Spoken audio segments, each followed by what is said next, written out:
pledge allegiance to the flag of the United States of America and to the republic for which it stands, one nation, under God, indivisible, with liberty and justice for all. Please remain standing as tonight I ask for a moment of silence for past Senator Bill Larkin. May he rest in peace.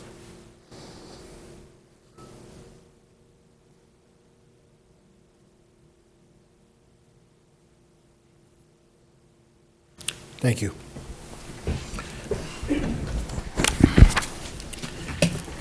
Roll call. Graham Cassoon? Here. Tobin? Here. Kleiner? Here. Johnson? Here. John Francois? Here. Burr? Here. Green? Here. Massey? Here. President Rodriguez? Here. And we have a quorum. Approval of minutes. Tonight we have 2 minutes, Common Council meeting July 2nd, 2019, and Common Council meeting June 18th, 2019. I have a motion to approve. Alderman Massey, seconded by Alderman Green. All in favor? Aye.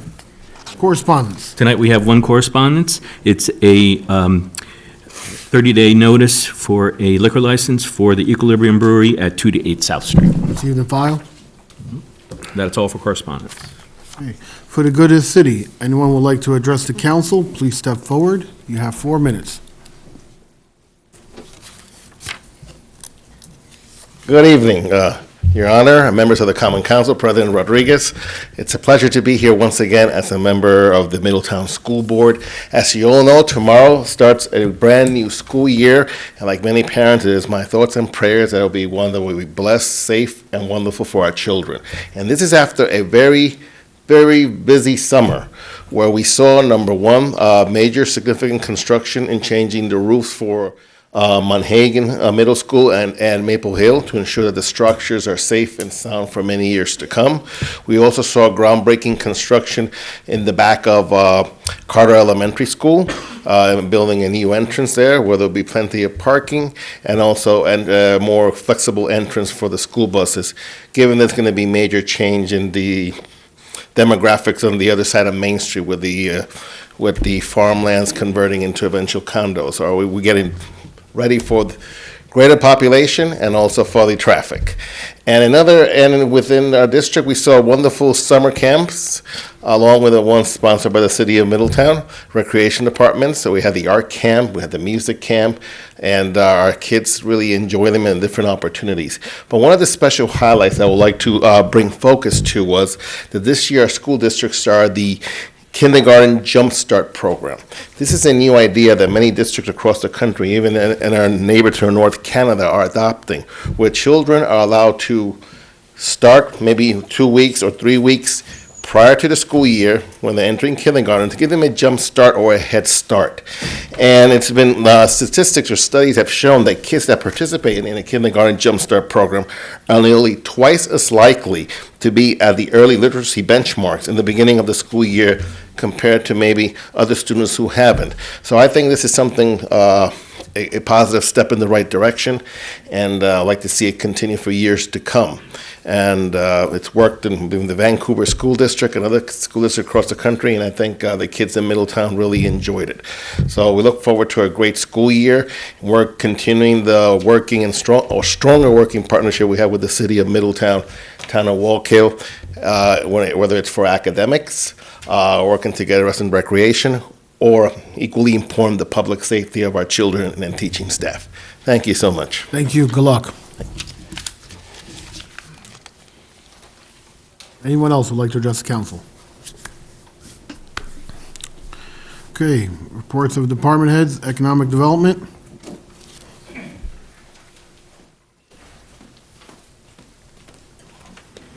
Good evening, everyone. Just would like to update you regarding the downtown revitalization facade program. As you know, the initial 8 went out to bid and construction started, and you're starting to finally see some of that construction wrapping up. If you go along North Street, you'll see scaffolding coming down and the facade repairs being near completion. So the next 4 to 5 are underway. One of the scaffolding is up already on the corner of South and Main Street. So that's one of the next batch that's going to be starting construction. So facade program is moving right along. We had a great summer with programs and events. We wrapped up the summer concert series this past Friday, and it was just a great summer. We're looking forward to a whole host of events at the Paramount Theater, and of course, our traditional tree lighting, and I know Mr. Degnan is going to start his search for the perfect tree for downtown. So that's all I have for this evening. If anyone has any questions? Any question for Maria? Thank you, Maria. Thank you. DBW Commissioner. Good evening, Council President, Council members, Mayor, audience. Just want to update you about a couple of things, and I want to talk a little bit about DPW and what we do. I know I do talk about it sometimes, but maybe perhaps not covering all the aspect of what we do. So we just finished an exit audit, Mayor and myself. We sat through the State Controller's Office exit audit for our cybersecurity system for the water treatment plant and the water system. They were tremendously professional people. We just submitted our reply to them. I think I copied you. We copied you on the reply, and it was very informative. They're really high, first-class professional team from the State Controller's Office. We're very proud to have them, and then I wish they will do more often. They did a very thorough job with the cybersecurity and the SCADA system and the controls and preventing unauthorized access to our SCADA and so on. So we're very happy about that. Another thing before you tonight, we're going to have, we're requesting a resolution to authorize the mayor to apply for a grant to replace one of our major water lines, raw water lines that brings water from Kench to Shawangang Reservoir. And when I say our lifeline, sometimes people, they start laughing. You say, what do you mean lifeline, lifeline? So in here we have on the screen, I hope Katie can put that on the screen, and I'm going to point at it in here for the audience. We do have a very small impoundment here. It's called Kench. And Kench Reservoir is located right here. It's a very small impoundment. You hardly can see it on the map. Our main reservoirs are Monhegan, Highland, Shawangang, and Mill Pond. And Kench is very tiny in here. You guys can see it on that map over there. Kench is the upper. And then we have this water line, which is really our lifeline, what we call, is coming from Kench all the way to Shawangang in here. And that's a 24-inch line. The replacement cost, estimated replacement cost for this line is about $8 million in there. And we are looking to upgrade it, oversize it in order to get all this water. Now, you can look at the watershed for Monhegan. You see how tiny it is? Monhegan Reservoir is relatively much larger than Kench. However, the watershed for Monhegan is very small. The same for Highland. The watershed is very tiny. Shawangang, the watershed is very tiny. Mill Pond is a little bit bigger, about 2 square miles. The biggest watershed that we have, which is what I call our lifeline, is the Kench watershed, which is this huge area in here.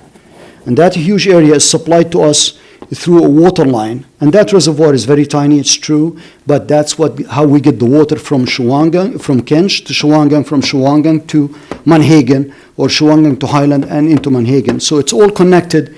It's a very complicated system, relatively speaking, but believe it or not, we manage this system on a weekly basis. I get readout for all these water levels in there, and the rainfall and everything like that, and then based on the readings that we get and the pattern and the trend that we have, we make a decision which valves to open, which valves to close in order to maximize the storage in our reservoirs and keep them all topped off. So this project in here is to replace a very old line. In certain section, it goes up to about more than 20 feet in the rock. It was tunneled in the old days. So this is why this project is relatively expensive. So this is what we are requesting your support for tonight, to authorize the mayor and myself, obviously the mayor, to apply for that grant. And the grant will give us 60% of the total value of the project. So it's a major commitment. We understand that. We appreciate your support. We have much more. We have additional miles and miles of raw water line that we are yet to upgrade and replace. This one, hopefully we can oversize it so we can get more water to us. It will help us with our safe yield. but that will cross that bridge when we get to it. So we request your support to that, and there's secret associated with it. The deadline for applying for this grant is this month on the 13th. Also, CPL, like many other engineering firms, they offered their services to apply for the grant, which is quite substantial. You have to provide engineering report, you have to provide preliminary plans, and so on to apply for the grant. Prepare resolutions. They helped us with this one at no charge. Obviously, they're hoping to get the project at 60%. If they are successful in getting the 60% project, it will be in very good shape. A 60% subsidy or grant. So these are the two items. I don't want to get in, bore you with the other capital projects that we're doing at this time. So basically, just to talk in general about DPW, as long as people, they get up in the morning, they open their faucet, water is there, it's clean, you can trust it, it doesn't smell, everybody's happy, nobody knows what it took, to what's involved in getting it up to that point. Miles and miles, tons of reservoirs, and so on and so forth, but which is great. Same thing at the sewage treatment plant. When you flush your bathroom, your toilet, take a shower in the morning, you expect the sewer to go run down into the sewer and everybody's happy. Many other departments that we take care of in DPW, including sanitation, as long as you get up, you walk in the street is clean, there isn't garbage all over the place. We try our best. We have state-of-the-art sweeper. We thank you for your support for the sweepers. So we maintain our roads clean and swept from the garbage. We pick up garbage, sanitation, everybody's happy with it, to the best of my knowledge. Every now and then we crack a garbage can, people complain, we take care of things. Another thing that I don't talk about that often is code enforcement. When I started in 2005, code enforcement was, I wouldn't say was in bad shape, it was different back then. Code enforcement officers, they were not certified by the state to become really a code enforcement officer. They had to go take courses. Everybody that we had, and most of the old crew, all of the old crew that we had in 2005, they were good people, but some of them did not have the required certification. Things got tougher, laws got tougher, so they got their certification. Now, in 2005, realizing that code enforcement is one of the most important programs in the city of Middletown, I used myself and former chief of police, Bethencourt, we used to argue all the time and jokingly in the mayor's office, which one is more important, police department or code enforcement? So I used to tell him, police department, you're always reacting. I'm sorry, chief, I'm just, that's the previous thing. But the mayor used to put us up to it. You're always reacting to things. Code enforcement is extremely important because we are all the time, we are anticipating what things are. We are controlling the quality of life. We are controlling overpopulation. We are controlling safety on the housing. We are making sure that quality of life is there. So, and so on and so forth. So in 2005, we had this issue in there. And if you've seen the city back in 2005, if you see the city now, we're extremely proud of the program that we did. Okay, we have the highest qualified code enforcement officers you can put around, and I can put them against anybody around us in this community, our code enforcement officers. Our program, when I started in 2005, they only had rental permit for multi-dwelling, and that's what the mayor did in his combating the boarding houses in there. When I got myself certified to become a code enforcement officer. That's how much I paid attention to this department. I became myself a code enforcement officer, so nobody would tell me, what do you know and what don't you know? You're a PE or you're a professional engineer. You're not a... So I took it. I became certified code enforcement officer. First thing we did, and we hired Ed Steenrod because we meant business. Council President Rodriguez, he was one of my biggest supporters to hire Ed Steenrod. I think he's the only one that was there at the council at the time because everybody's new. Alderman Massey, I'm not sure if you were there or not at the council. Alderman Massey was there too. So the point is, we wanted to have a very extremely strong code enforcement program. The thing that we implemented in there, so the mayor, we wanted to build on what the mayor has done before about rental permits. So I went to the corporation council and they said we want to do rental permit for 2-family. And we want to do rental permit for single-family homes. And Alex Smith, he's here, he's our corporation counsel, he's not here tonight, but he argued vehemently against me for doing that. He said, Jacob, we're already pushing the envelope. rental permits and this and that and the other thing. Make a long story short, he went, he did his research, he came back and he said, you know what, I think we can do it, Jacob. And we did it. That was our idea. No other community around us will come and stick their nose into your single-family rental permit that I know of. I'm sure they're building up to our program. They're going to be like us one day. But our program as code enforcement in there is one of the most forefront, on the forefront of code enforcement to achieving good quality of life in the city of Middletown. Now, we have 230 lane miles of road, 230 lane miles of road in a very dense area in there. Almost every 50 foot of those 230 lane miles, you have a property in there. We have 5 code enforcement officers now. The 6th one is coming back. It's impossible for us to cover this 200, almost 8,000 plots in the city of Middletown with these 5 guys, which each and every one of them, he's focusing on multi-dwelling. Chief Brady, Bob Brady, he's doing the multiple dwelling. For 2-family non-owner occupied, we have Mr. Martinez. For 2-family owner occupied, we have Mr. Rankasoon. For single family, we have Mr. Steenrod. Rentals. Okay, so each one, they got thousands of units they have to oversee in there, and it's running from one appointment to another. And if there is a violation, so I'm only saying that so you guys understand the gravity of what we deal through. If there's violation in there, it's not Dr. Johnson, correct this violation, Dr. Johnson will say, oh, no problem. Dr. Johnson is looking at you almost in a resentful way. So who are you to come and tell me what to do on my property?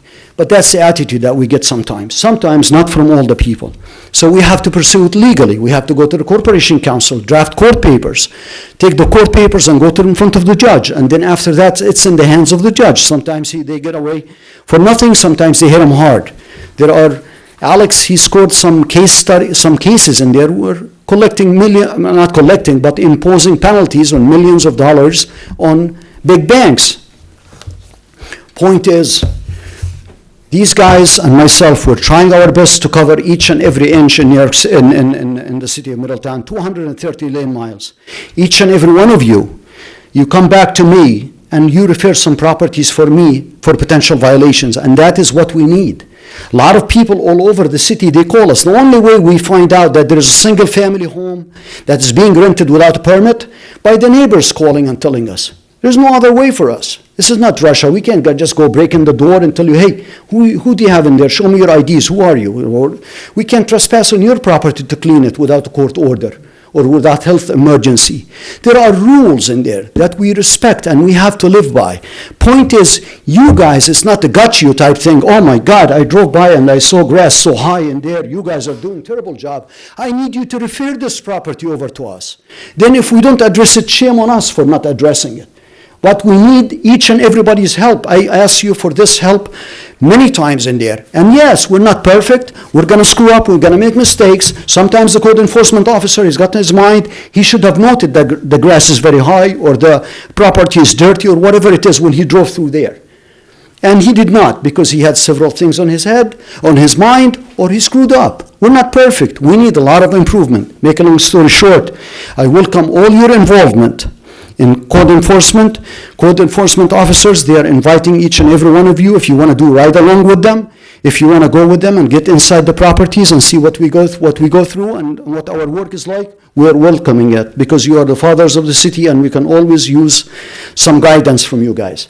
I appreciate your support, and really we could not do it. We could not do any of these programs, whether it is water, sewer, sanitation, street, code enforcement, building inspector, without you guys. We're here to serve and listen and hopefully learn from you too.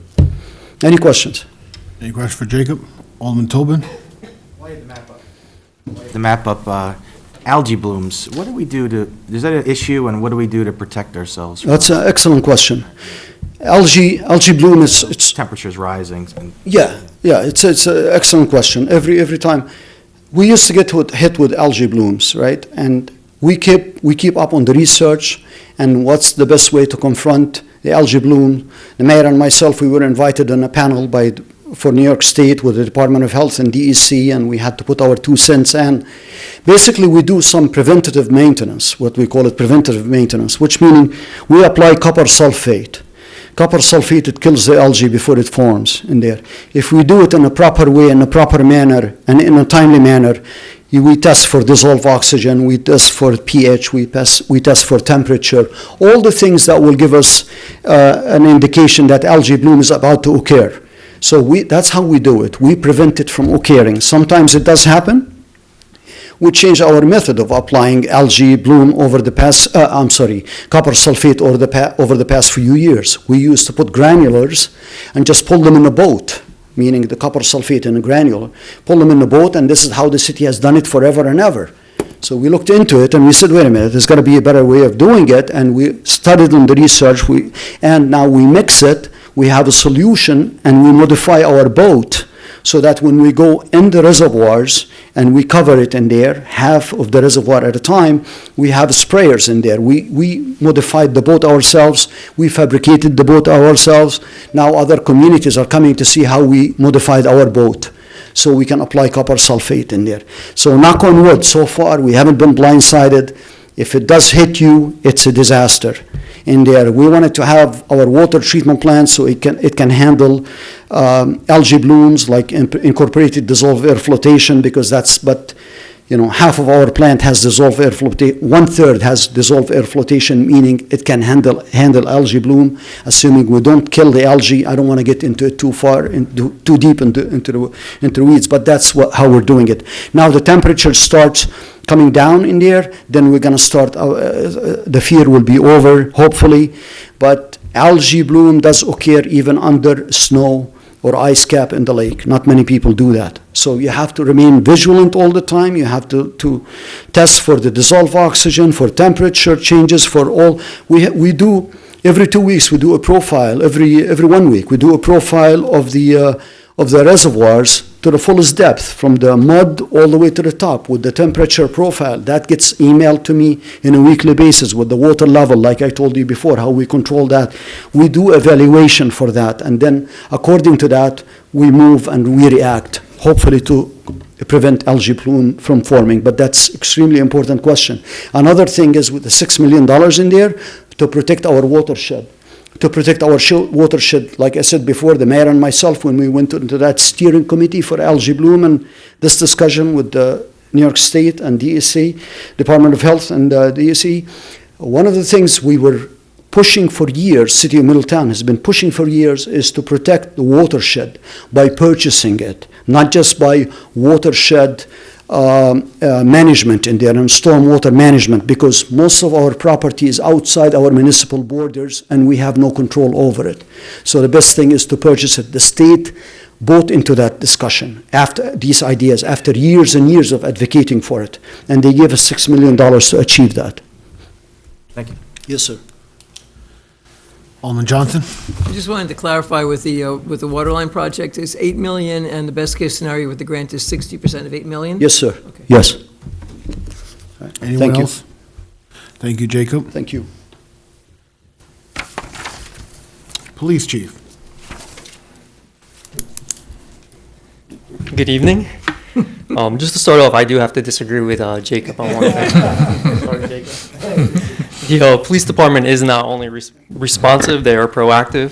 They're very proactive. I have a great team behind me.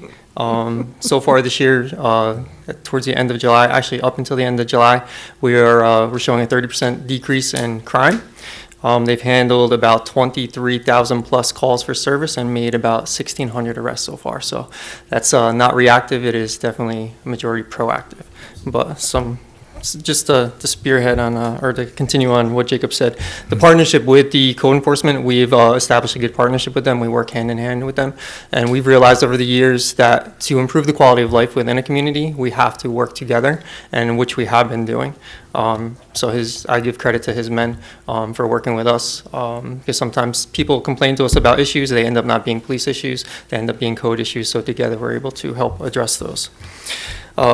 Other than that, just two quick things this evening. Just want to remind everyone that we are hosting our movie. It's our final jump out type event, community outreach. It'll be this Saturday, September 7th at the Run for Downtown Park. We'll set up and be ready to serve people food by 5:30, and the movie is scheduled to start about 7:30. We will be showing Spider-Man, and we will have some special guests join us that evening for the children. Second thing, with school starting, I just want to remind everybody to be vigilant and be safe as they're commuting. Driving through the streets, there will be a lot of kids that are crossing, some of them for the first time, walking along the sidewalks on the streets. Our crossing guards are doing the best that they can. We have extra staff on tomorrow and to help with whatever issues do arise. But please, if everybody could just take a moment, take a few extra minutes, be a little more vigilant, and ensure that the students get to school safe. And I'd like to wish all the students a happy and safe school year this year. Other than that, I have nothing unless you have questions for me. Alderman Tobin? Two questions, kind of just random. I know some cities have a lot of e-scooters or problems with that. I've seen a couple of people riding around on them. Do you foresee that as a problem, or is there ways other communities have kind of?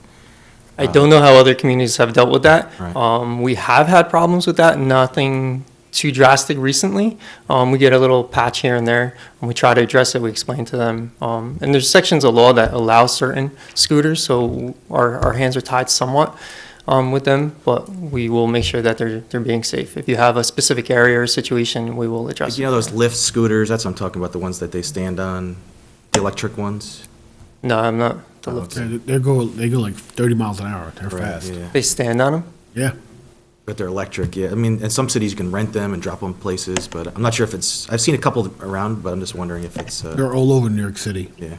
All right, hopefully they don't make their way up there, so. And then unrelated, and if you're comfortable talking about it, I know the marijuana, it's not decriminalized. I just want to be clear, it's still a crime, right? And especially driving impaired, smoking marijuana. But just for the public, can you explain the changes in like layman's terms, or do you feel comfortable about it? I don't want to put you on the spot. Somewhat. Oh, okay. You're saying the laws that have been changed recently? Right. It's still a crime, right? It's not been sentenced, but No, it's decriminalized. Up to 2 ounces is going to be allowed. You're not allowed to smoke it wherever cigarettes are not allowed to be smoked. It's changed a little bit because prior to the change of law, just possession of itself, in and of itself, was called unlawful possession of marijuana, which was a violation. It was basically a summons, a ticket with a small fine. The big difference is now if you are caught smoking, if it's not in a designated no smoking area, there's not an increased penalty, where in the past, if you were caught smoking anywhere in public view, it was a misdemeanor. So that was a deterrent to ensure people were not smoking it in public. But still driving. Driving is a very serious situation. Felony. It's not a felony, it's a misdemeanor. Oh, okay. If you're caught twice within 10 years, then it could be felony. But there's some confusion there because there's a lot of discussion about how it's a mellow substance and it mellows you out and doesn't impair you. But there's a tremendous amount of studies that show that it does impair you. I've been privileged to speak with the former chief of Denver, Colorado, which, it's very well known for their marijuana usage and legalization. He explained to me that it became chaos. He ended up retiring. That a lot of stuff isn't put out to the public. And then I just sat in on a seminar in which a representative from Colorado, former representative from Colorado, did a seminar and spoke about the financial aspects of it. And their statistics show in Colorado, or at least what were presented to us, that for every dollar that is brought into the state in revenue from marijuana, it is costing that state $4 in expenditures associated with medical costs, traffic, public safety, and everything that goes along with it. Thank you. You're welcome. Anyone else? Thank you, Chief. If I could just real quick expand on the movie, we will be closing down North Street for a portion of the movie. Depending on our attendance, we would like to open it up as soon as possible. My prediction right now is at least during the barbecue portion of it, it'll be closed as soon as we can get the movie up and running. And again, it depends on the attendance. But I'll do everything I can to get it up and open as soon as I can. Okay. Thank you, Chief. City Treasurer.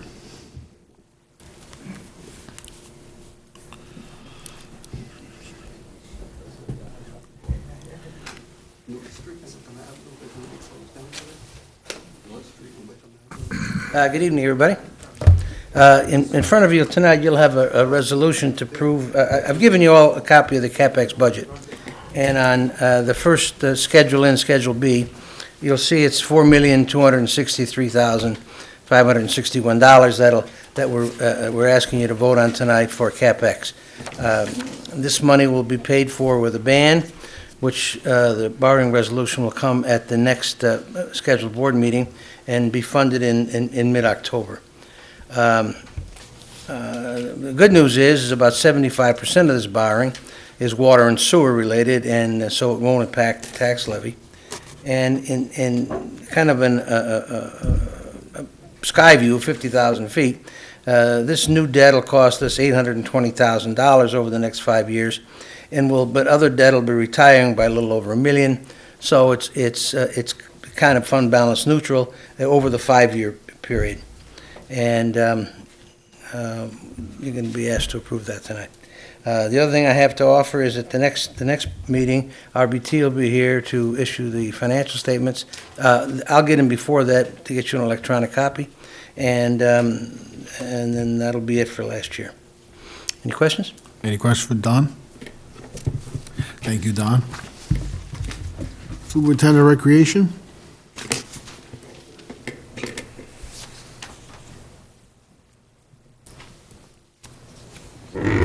Good evening. As all the departments stay busy, so does the Recreation and Parks Department. Summer is over.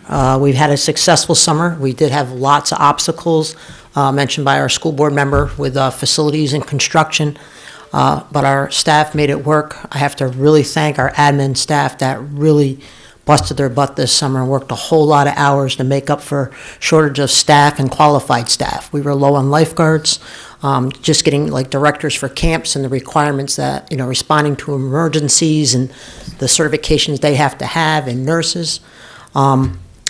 The staff pulled together and we had a great summer. Our sports camp was full every week. Our other camps were near capacity. Our playground programs went well, and I want to thank the school district for all their collaboration with the lunch program and using all their facilities, even the ones that were under construction, still letting us get smaller programs in there. So that was very successful, and we thank our team and we thank their team for that. Fall is here. Soccer starts Saturday. You can register it up to this Friday. I would hurry up by noon. We close registration. A little change, we're now starting them at 3 years old, and we're going up to first grade. Second grade through 12th grade is now part of the Middletown Soccer League. That has developed, it has got it started, and we're not going to duplicate what's already happening. So just like we run smaller for younger children basketball programs, then they're in youth leagues, just like they're in Little League, just like they're in youth football. So there's other soccer leagues out there. The Y has a soccer league, and the town of Walk Hill also has a soccer league. So we're going to take that older thing off our plate and let that parent group that is doing an incredible job with Middletown Youth Soccer. And if you're interested in signing up for that, please do call the Recreation Department. We'll give you all the proper numbers and what to do to sign up. Our after-school program starts tomorrow, along with the school calendar.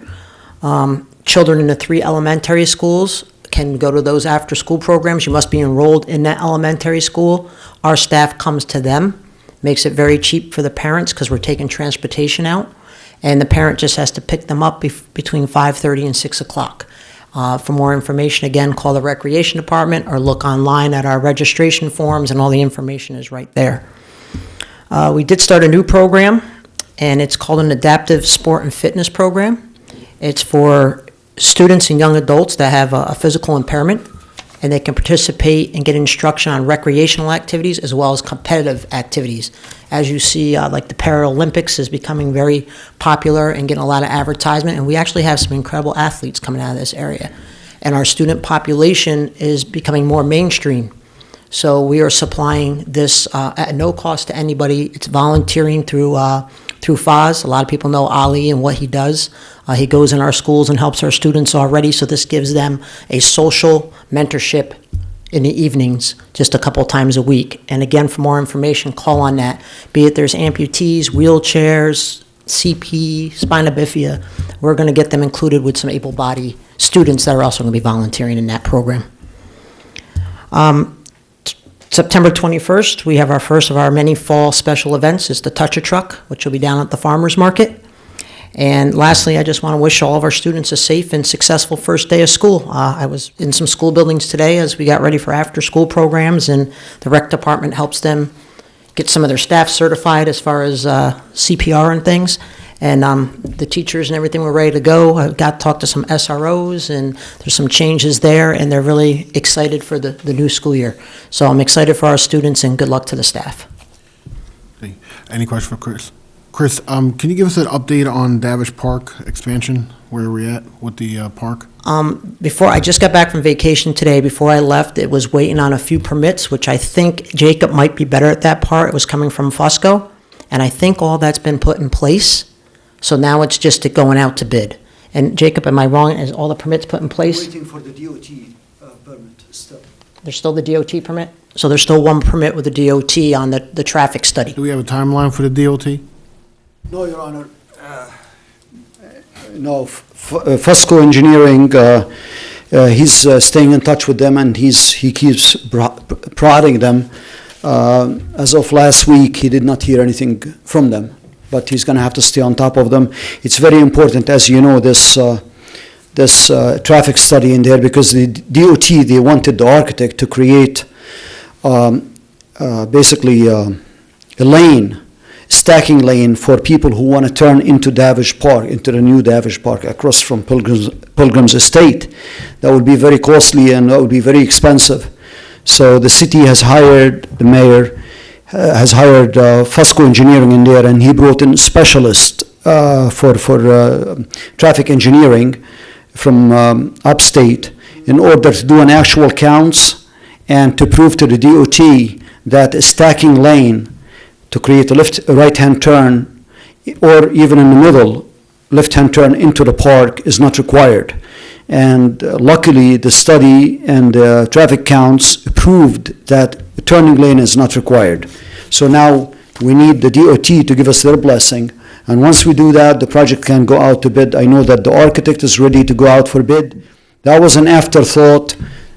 The architect has not anticipated this because he thought it was clear-cut. He did not need any stacking lane or anything like that. The DOT brought it up at the last minute to him, and that's where we had to panic and to try to find a consultant who will do this, a specialist, not just any consultant in traffic engineering. And that's where we are. Okay. I'll keep you updated. I'll prod Mr. Fusco tomorrow, and I'll send you guys an email. Well, I sent Mr. Fusco and our architect an email asking for a timeline from start to finish. Yep. I still haven't received the email Okay. about when this project's going to start. Yeah, I or think, finish. understood. Anyone else? Okay, thank you. Thank you, Chris. Thank you, Jacob. City Clerk. I have nothing this evening. Any question for John? Okay, public hearings and grievances. Okay, tonight we have 3 public hearings. The first one is a public hearing on revised amendment, Chapter 475-35, Borders and Residential Districts to establish a one-year renewable student housing rental permit. And this public hearing is still open from the last meeting. Okay, so we did not receive any other correspondence. We did not. Okay, do I have a motion to close this public hearing? Alderman Massey, seconded by Alderman Tobin. All in favor? Aye. Public hearing is now closed. New public hearing. Okay, the second public hearing is on a proposed 7-lot subdivision for 53 to 63 Anthony Street. The notice is hereby given that the City of Middletown will hold a public hearing on Tuesday, September 3rd, on or as near 8 p.m. as possible, Common Council Chamber, 2nd floor, 16 James Street, to hear any and all persons wishing to be heard on the proposed 7-lot subdivision for 53 to 63 Anthony Street, Section 37, Block 6, lots 8, 9, and 10. Any and all persons wishing to be heard will be given the opportunity to speak either for or against the proposed 7-lot subdivision. The complete proposed map of the property for the 7-lot subdivision was available in the office of the Common Council Clerk, 16 James Street, room 12. This is by the order of the Common Council.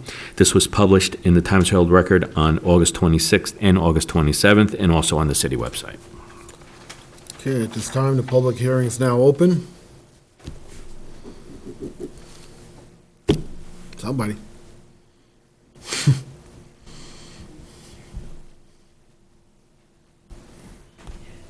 that down at the corner where they're building those new houses down through there? Anthony Street, yes. Public will have a time to talk.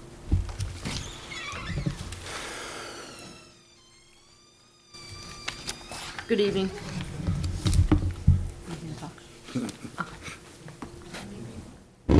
Okay, so we were here a couple weeks ago, and Alex Smith had asked us to review additional requirements within the UR3A zone, which I did send in a response letter. I'm not sure if anybody has seen it, if anybody has copies of it.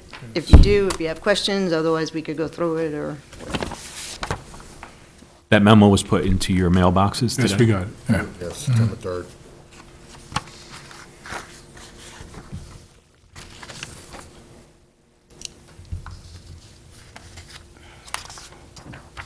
So I don't know if there was any questions on anything in particular, or. Any council members have any questions? Any members from the public have any questions? Okay, do I have a motion to close the public hearing? Alderman Massey, seconded by Alderman Green.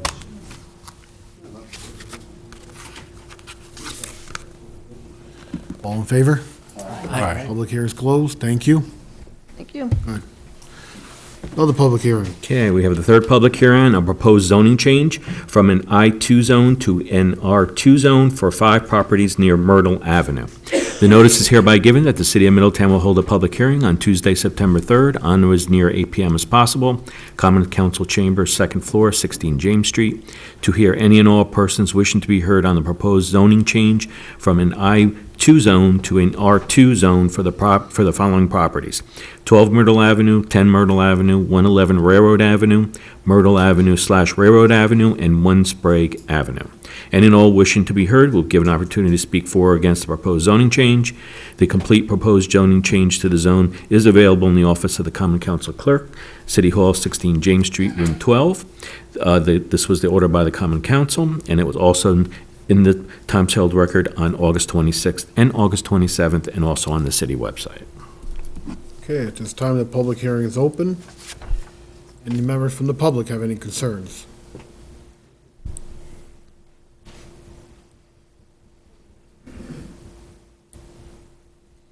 I'm Helen Zeman. I live at 12.5 Myrtle Avenue. I don't see how you can make it an R2 at 12 Myrtle Avenue. It was a store, it's very small. I have, 2 families cannot be there. So, it's just not big enough.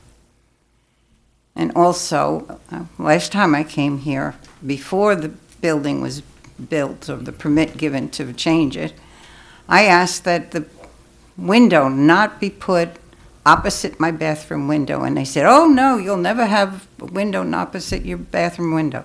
The only window on my side of that building is opposite my bathroom window. So what good does it do to, talk to you guys? You don't listen. It's not a very good place. It's the only window and in a really stupid spot. So, and I want to know how you can make it R2. This is a proposal, I think I can address your concern. This is not a proposal from the city, I think it's from the property owners. But to address your concern, if a property over there is currently R1, and you're talking about the old store? Right, And it's a single family now? right. Yeah, they would have to get a variance to become an R2, because an R2 requires 75 foot of frontage and 100 foot of property. So they need 7,500 square feet of property in order to convert. So I think your concern, at least, and I'll verify this, that I recall the store. I used to be the paper boy over there. Mm-hmm. It's very narrow lot, Mm-hmm. and probably not even 50 feet wide. So I don't think it'll be eligible to be converted to a two-family home. I think it will have to stay as a one-family home. Now, with that in mind, the property owner can go for a variance to the Zoning Board of Appeals, but they would have to show a hardship, and they would not be able to do that. In my opinion, they would not be able to do that because they already own the property, and you can't create your own hardship. So I think the overall issue was an industrial zone, and I don't know what the purpose of the change is, because all the places are currently either one or two family homes. I think the 5 affected properties. I don't know what the reason for it is, other than to bring it into compliance. But any property that does not have 75 feet of frontage cannot be converted into a two-family home, even if the zoning allows for 2 families. So I think your issue will be addressed that way. But if you want, I'll try to follow up for you and find out the genesis of the request and why it's being done, and to give you some assurances that that property cannot become a two-family. Okay? Thank you. You're welcome. Mayor, the property already got the variance. Got a variance for what? The zoning board, For what? not to have the 75 feet in the, whatever. How did they get a variance from the zoning board when the zoning is not allowed? They got it from the zoning board. To make a 40-foot lot a two-family? Mm-hmm. No, one family. I think it's one. No, that was, my point was, it can be a one-family, which it is. But you can't go to the board before the zoning is changed to get a variance. So you guys are saying something different. Is it a one-family home, or is it a two-family home? Well, it went through committee as a business that he wanted to It's make a business. residential, right? Alex should have- She's not objecting to the one-family home, she's just objecting to the location of the window when the and I don't know, was it maybe 10 years ago? It was quite a while ago, right? What's that? When it became a one-family.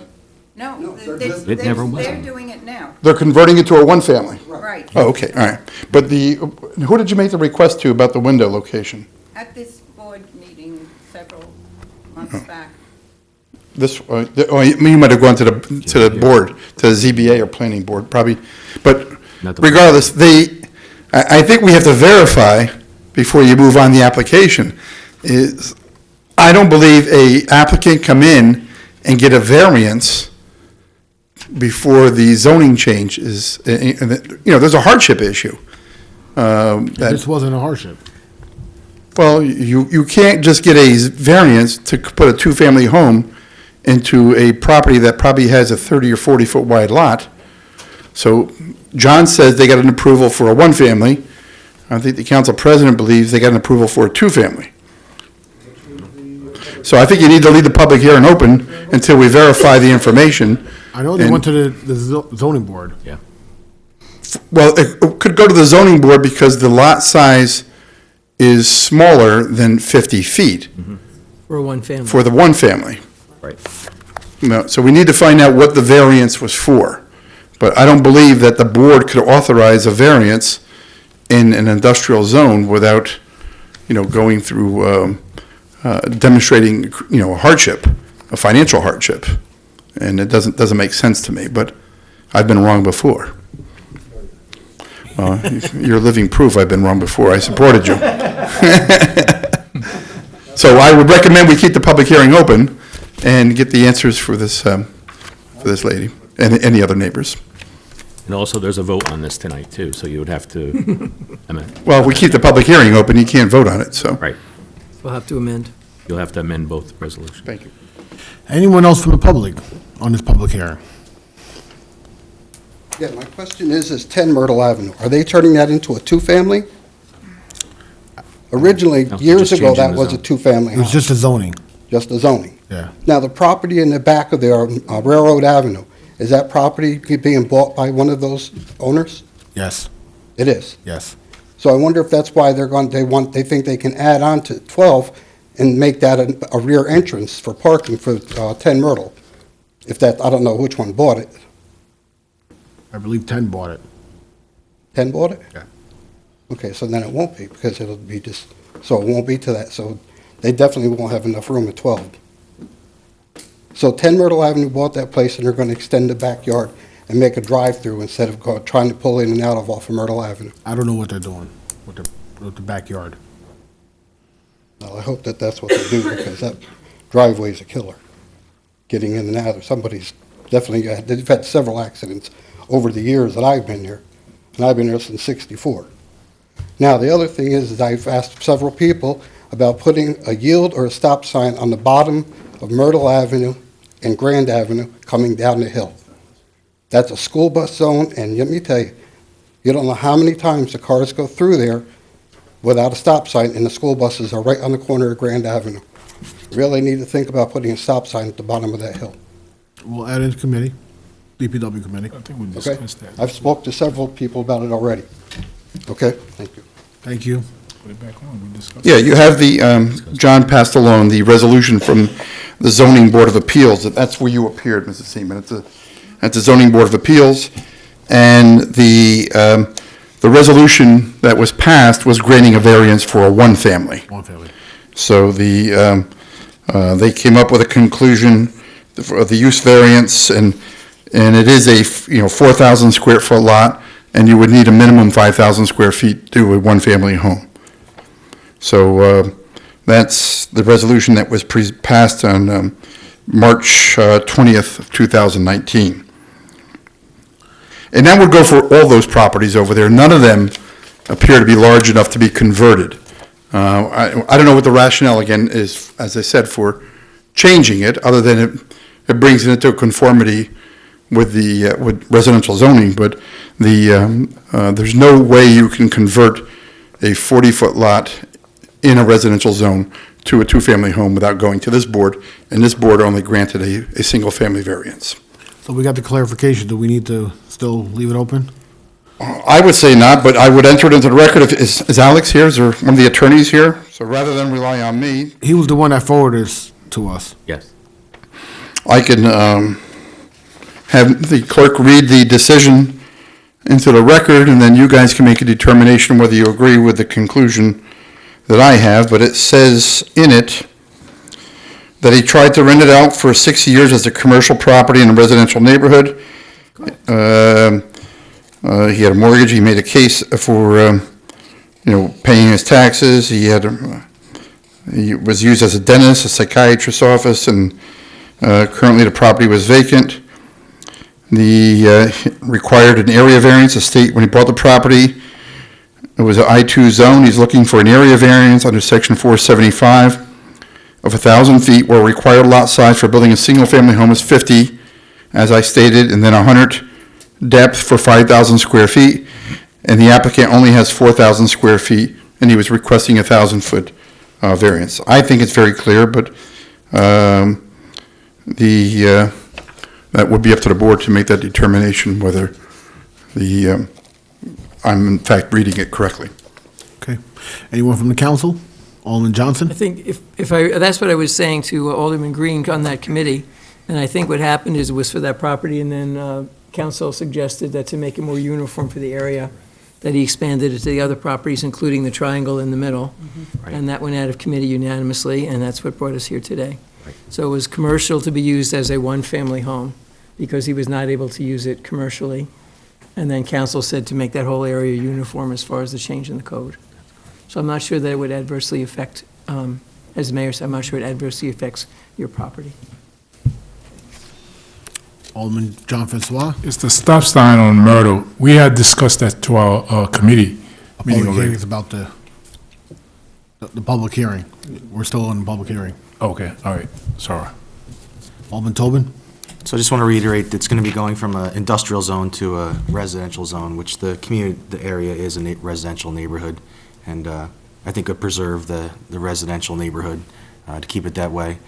And the property did mention, I know we had problems with people parking on the front yard, so now they'll have parking in the back with the additional property. So I think it'll be good for the neighborhood. That's different, that's a different address. 10 bought the property. But I'm saying he's worried about it, converting it, changing the neighborhood because of that property, but I think it's going to be good. Okay. Do we have a motion to close the public hearing? Alderman Massey, seconded by? Alderman Johnson. All in favor to close the public hearing? Aye. Aye. Public hearing is closed. Remarks to the mayor?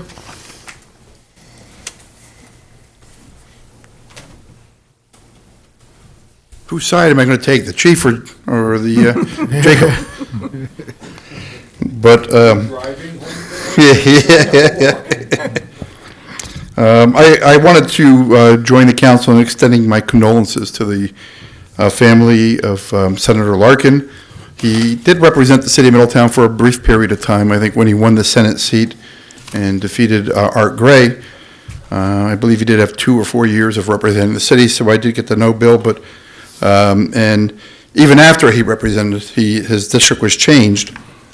He was always accessible to us for any matter of concern for city issues up in Albany. So he was a good man, a real patriot, and also a man who not only served his country, but served his community for many, many years. So our condolences and prayers to his family. It's been said a couple times about back to school and the bus situation. We are going to strictly enforce people passing school buses. So if you're foolish enough to do that, and there's a police officer there, or even your plate is captured by the bus, there will be serious consequences to that. So we ask people for just common sense not to do that, and for the safety of the kids. Don addressed the capital budget, and Jacob, in response to Alderman Tobin about the $6 million grant. That grant was through the governor's office. It was 2 years, $3 million and $3 million.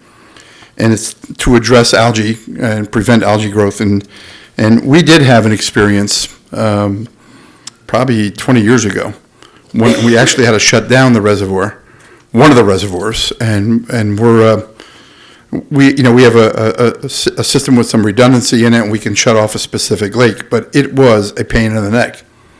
And we had to go to water restrictions, obviously, summertime. So whatever we can do to prevent that type of thing from happening is important. Jacob and people like Jacob in the water business have been advocating for these types of things for many years.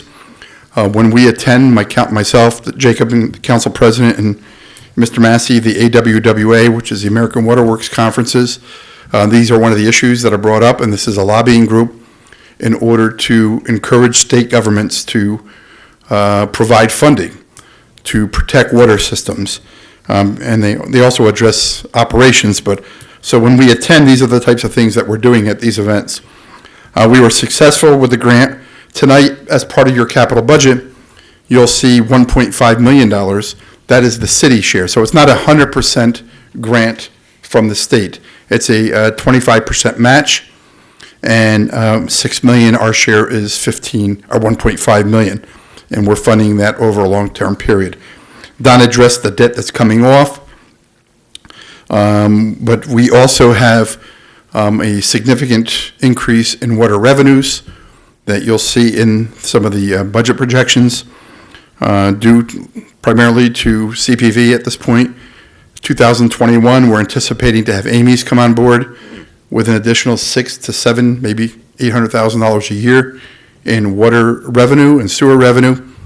And when I tell this to people, if I speak at a group, people say, well, then you're going to lower our water rates. No, we're not going to lower your water rates. What we are doing, though, is we are investing in the system that's 100+ years old. We are doing significant water main improvements coming down Monhegan Avenue. That, again, was another grant through the governor's office, $500,000 on a $3 million project. And it's not just to provide water, it's also for fire protection. We have a significant investment in water tanks, millions of dollars in water tanks throughout the city that are being replaced. So we know that that our water rates are not the cheapest in the county, but they're also not the highest in the county.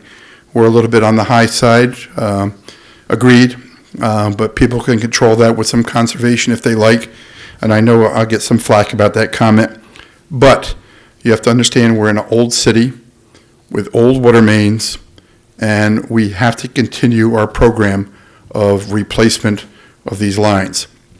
Keep in mind, we also did get some grant money for lead water main replacements.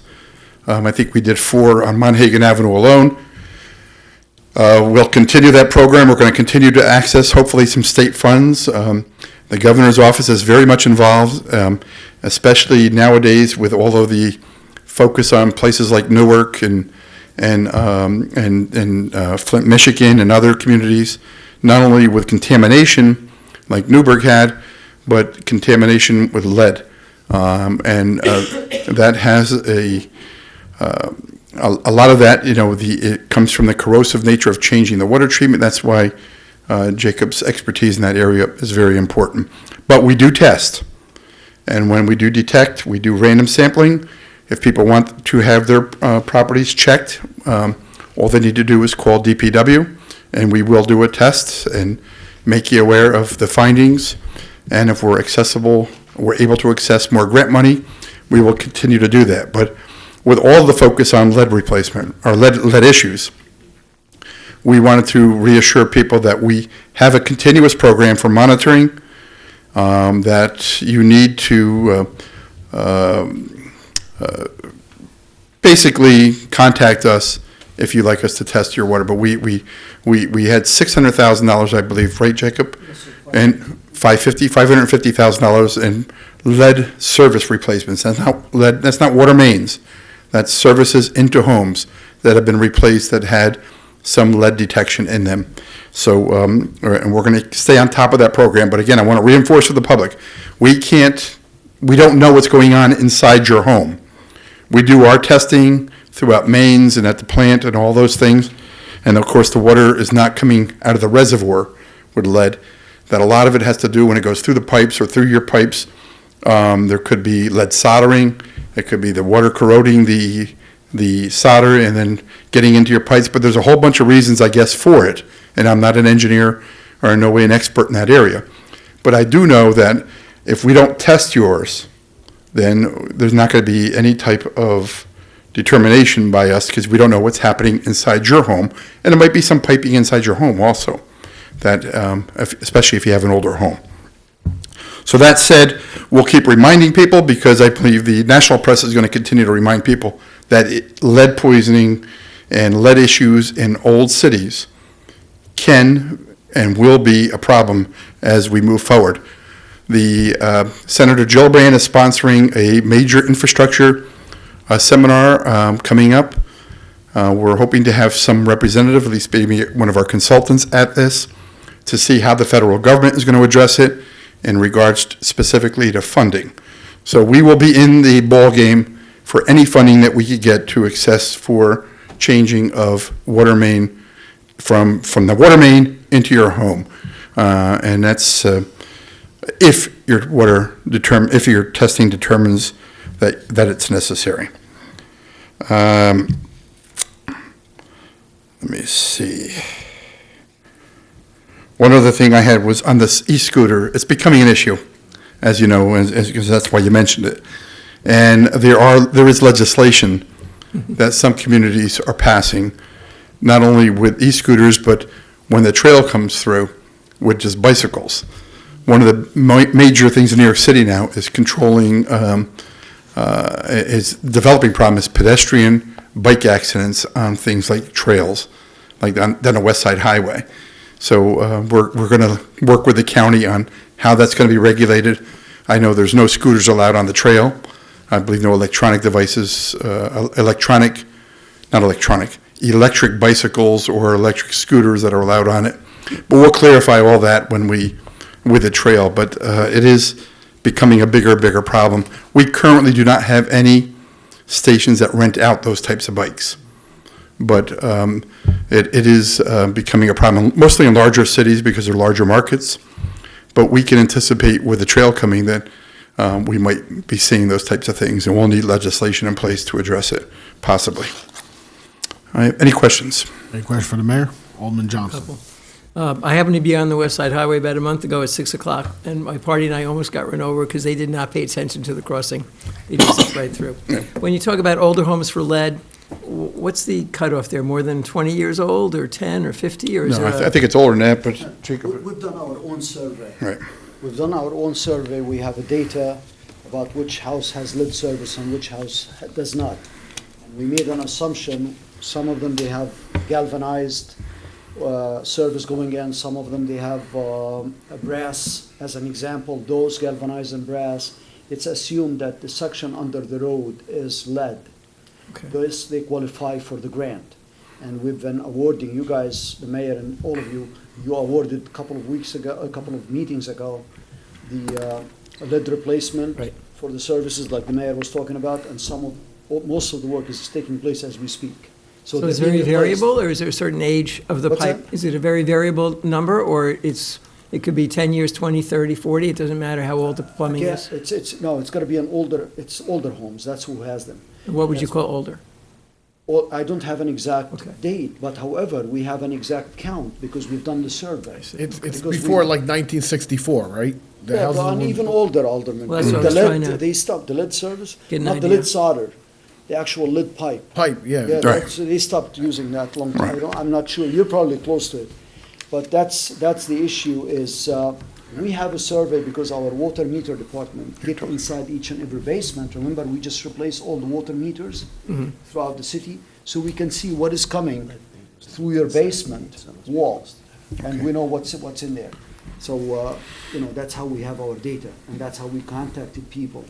And that's how we have lead replacement Gotcha. program is based on. And I had one other question. But I just wanted to share a bit of information from Mr. Dietrich, who's with the county health department, and he informed me that in 1978 is when the lead paint laws changed. But that's different. Right. Yeah, different, but just give you an idea that it's going back. But of course, if you want to be safe, you just ask for testing, and we'll try to do it. Now, assuming that, the city does not have a grant program directly with the city, so you'll make your own decision on your own family, but we will then apply for more, we'll continue to apply for more money. So the issue is not, even if you have lead solder in your pipe, doesn't mean that you have lead in your water. So it's I think what happened in Flint was they changed the water source, and it became much more corrosive, and that generated the lead solder. So it's very complicated, but me personally, I think, we can't get 8,000 samples all tomorrow, but we'll try to nail down that date for you, so that would eliminate X amount of homes. But if people need a testing, I don't think it's an issue we should be ignoring as a body. I think we try to educate people on it, but God forbid something, drastic did happen with our water source that created some kind of corrosive thing in the water lines, then of course we would have to address it. We're not going to ignore it like Newark, New Jersey, and we're not going to be part of the problem like the state people, the regulators in Michigan. So if it's an issue we need to look forward to, then let's just continue to test and make people feel comfortable. And I had one last question for you, Jacob, on the copper sulfate. When you do put it in the water, does it dissipate on its own? Does it get filtered out, or is it not a It concern? dissipates on its own, It does, copper sulfate, yeah, that's another more complicated discussion about what happens to the copper in there. Yeah, what happens to the Eventually copper it's in gonna come out in the Thank you. anaerobic activities at the bottom of the lake, how much of it I was gonna goes say to the that. copper and the aluminum and so on. It gets to be complicated real quick. You went to school for that, right, Jacob? He did. Okay, just want to be sure. Any other questions? Thank you, Mayor. Thank you. Remarks of Alderman Burr. I'm a constituent. Garbage is the day late, and we will pick up the recyclables on Saturday. Thank you. Alderman John Francois. Yes, good evening. Our constituent meeting is this Saturday at 10 o'clock. Everyone could attend. If you have any issues or concern, please, Sparrow and I will be here on Saturday at 10 o'clock. Please come and join us. Thank you. Alderman Kleiner. Thank you. My condolences also to Senator Larkin's family and friends, and he was here for a while, but he's just was such a major force for us and for Orange County. So our second ward constituents meeting will be next Monday. I believe it's October 9th at 7 p.m. right here. And water pipes, we actually have a section from the old days of wooden water pipe at the Historical Society. So that's how long this system was built. And as I always say, we owe them such a debt, but we really do need to keep up with it. Thank you. They're lead-free, too. Alderman Recusum. Good evening. I just wanted to wish the kids a safe and happy return to school, and that's all I have tonight. Oh, you know what? Really quick, though, because you mentioned about being responsive DPW, and I just want to say for the record, that is 100% true. I send you requests frequently throughout the month, and whenever I tell you, look, this is a problem, it's fixed. So I do want to say that I appreciate that, as do the people who bring those concerns to me. That's all I have. Alderman Johnson. Repair, remove, replace. Thank you. Alderman Green. Just want to wish everyone a safe, happy first day of school. Everyone driving, leave a little early in the morning maybe. Just make some room for those buses. Don't get too frustrated. It'll all sort out in time. Thank you.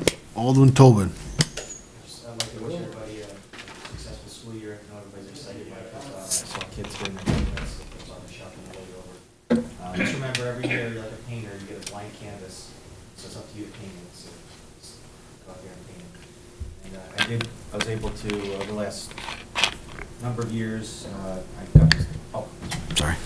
I've had a chance to speak to Senator Larkin over the last decade or so, and he was a great man. He really cared about his constituents, and he did so much work for this county, and especially for our veterans, and starting the Purple Heart Committee.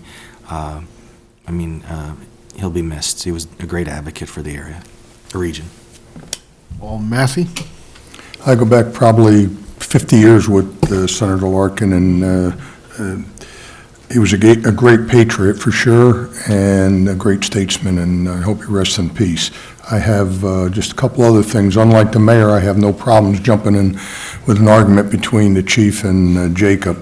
I think the city, actually, I don't think either one of you are the more important or the most important. I think the city runs on all the department heads and all the departments, all the workers.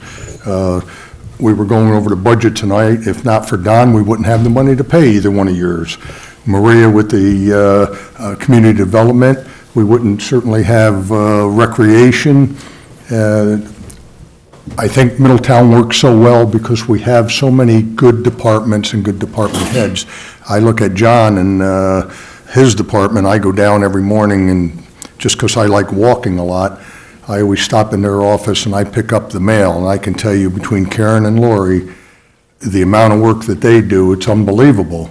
So I just think it's a group effort, and I just wanted to say that. And the last thing I want to say is I just happened to look down to see that it's September 3rd, and 56 years ago today, I was in Lackland, Texas, spending my first day in the Air Force.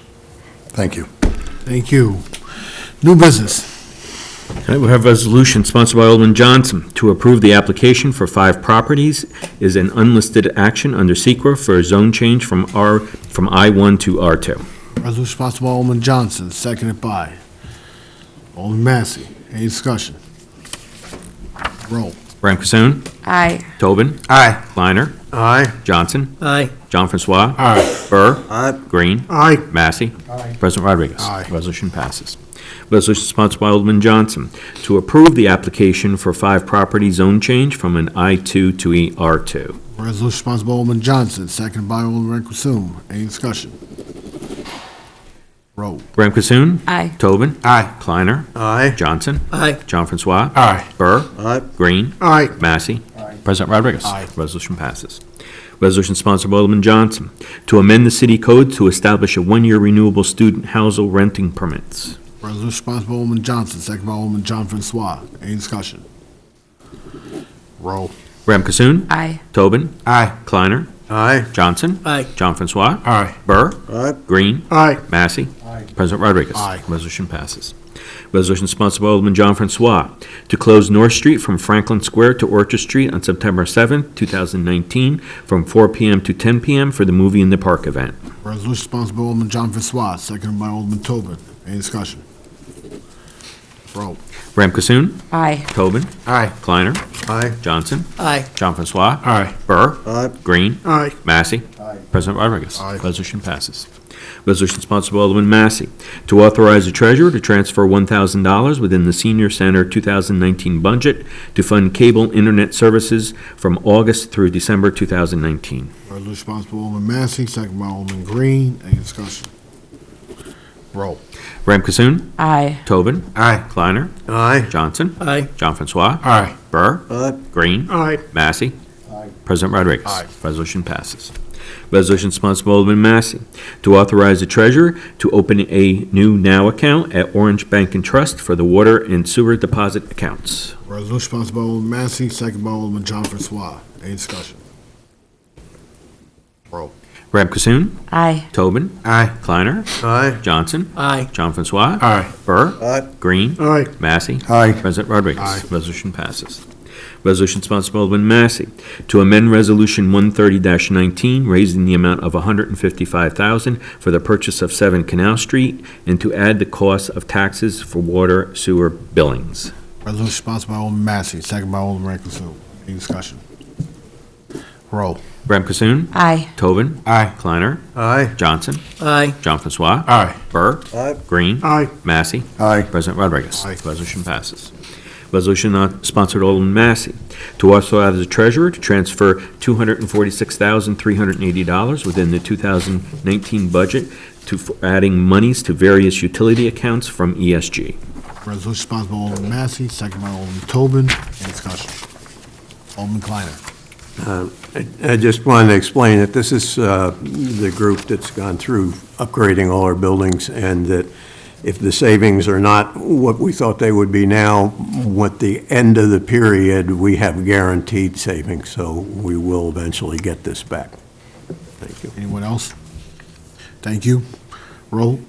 Ram Kasoon. Aye. Tobin. Aye. Kleiner. Aye. Johnson. Aye. John Francois. Aye. Burr. Aye. Green. Aye. Massey. Aye. President Rodriguez. Aye. Resolution passes. Resolution sponsored by Alderman Green to approve Amendment Number 3 from Lehman and Getz in the amount of $7,800 for the Orchard Street, James Street, and City Hall parking lot project in regards to engineering work and landscape design funded by the DRI. Resolution sponsored by Alderman Green, second by Alderman Kleiner. Any discussion? Roll. Ram Kasoon. Aye. Tobin. Aye. Kleiner. Aye. Johnson. Aye. John Francois. Aye. Burr. Aye. Green. Aye. Massey. Aye. President Rodriguez. Aye. Resolution passes. Resolution sponsored by Alderman Tobin, that the proposed action of the replacement of the raw water line from Kitch Pond to Sharonga Reservoir will not have a significant environmental impact, and hereby issues a negative declaration under SECRA. Resolution sponsored by Alderman Tobin, second by Alderman Kleiner. Any discussion? Roll. Ram Kasoon. Aye. Tobin. Aye. Kleiner. Aye. Johnson. Aye. John Francois. Aye. Burr. Aye. Green. Aye. Massey. Aye. President Rodriguez. Aye. Resolution passes. Resolution sponsored by Alderman John Francois to authorize the mayor to submit a WIAA grant application and approve bond financing for the water infrastructure improvements. Resolution sponsored by Alderman John Francois, seconded by Alderman Green. Any discussion? Roll. Ram Kasoon. Aye. Tobin. Aye. Kleiner. Aye. Johnson. Aye. John Francois. Aye. Burr. Aye. Green. Aye. Massey. Aye. President Rodriguez. Aye. Resolution passes. Resolution sponsored by Alderman Green to approve the proposal from CPL for professional services for drainage improvements for the new East Main Street walkway in the amount of $3,500 at time of design and $4,500 at completion of work funded by the DRI. Resolution sponsored by Alderman Green, seconded by Alderman Kleiner. Any discussion? Roll. Ram Kasoon. Aye. Tobin. Aye. Kleiner. Aye. Johnson. Aye. John Francois. Aye. Burr. Aye. Green. Aye. Massey. Aye. President Rodriguez. Resolution passes. Resolution sponsored by Alderman Massey to approve the capital expense plan for 2019-2020. Resolution sponsored by Alderman Massey, seconded by Alderman Green. Any discussion? Roll. Ram Kasoon. Aye. Tobin. Aye. Kleiner. Aye. Johnson. Aye. John Francois. Aye. Burr. Aye. Green. Aye. Massey. Aye. President Rodriguez. Resolution passes. Resolution sponsored by Alderman Massey to approve a transfer of $524,760 for repairs to the water waste treatment plant. Resolution sponsored by Alderman Massey, seconded by Alderman John Francois. Any discussion? Roll. Ram Kasoon. Aye. Tobin. Aye. Kleiner. Aye. Johnson. Aye. John Francois. Aye. Burr. Aye. Green. Aye. Massey. Aye. President Rodriguez. Resolution passes. That is all for new business. Audit. First, I want to apologize. I left out the fire department chief. I just saw you, and they're obviously an integral part of the city also. All right, Mr. President, I move the accounts be audited, the claims be adjusted, and the city treasurer be authorized to issue warrants for their payment. Resolution sponsored by Alderman Massey, second by Alderman Johnston. Roll. Graham Cassoon. Aye. Tobin. Aye. Kleiner. Aye. Johnson. Aye. John Francois. Aye. Burr. Aye. Green. Aye. Massey. Aye. President Rodriguez. Aye. Resolution passes. Adjournment. So moved. Busy? Yeah, a couple more barbecues. Always kind of close back.